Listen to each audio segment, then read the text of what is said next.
જો હાલીસા ગામે હું આવી ગયો છું અને અહીંયા કોઈ પણ જાતની પગની નસ દબાતી હોય, રોજન હોય કે કરતર થતી હોય કે કોઈ પણ દબા એ હાલીસામાં રોજન મંત્રે છે. એક આ રમેશભાઈ છે અને ત્યાં ડેરીકન પણ કોઈ પણ માણસ મંત્રી શકે છે.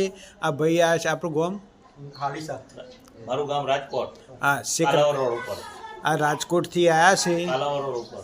કાલાવડ રોડ ઉપર અને જુઓ એમને રોજન મંતરવાની છે ત્યારે રાકેશભાઈ લઈવા અને આ રાકેશભાઈ લઈને આવ્યા છે. તમારું ગામ દડપ. દડપથી લઈને આવ્યા છે અને આ રમેશભાઈ હાલીસાના છે તે રોજન મંતર છે.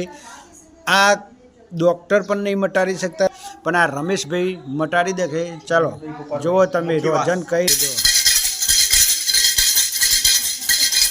દ્વારકાનાથની દયા છે, કોઈ પણ જાતનું રોજન હોય તો મટી જાય છે. આમ મટી ગયા પછી રમેશભાઈ જે કહે એ કરવાનું હોય છે. કોઈ પણ આ નસ દબાતી હોય 60 ટીકા માટેનું છે.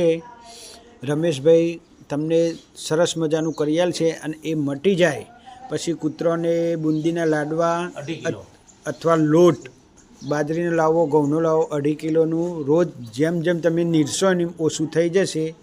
એ રમેશભાઈ બોલે કયો 60 ટીકા માટે આખો પગ ફાટે ને આખા પગે કરતર થાય. એના હિસાબે કેરાનો ભાગ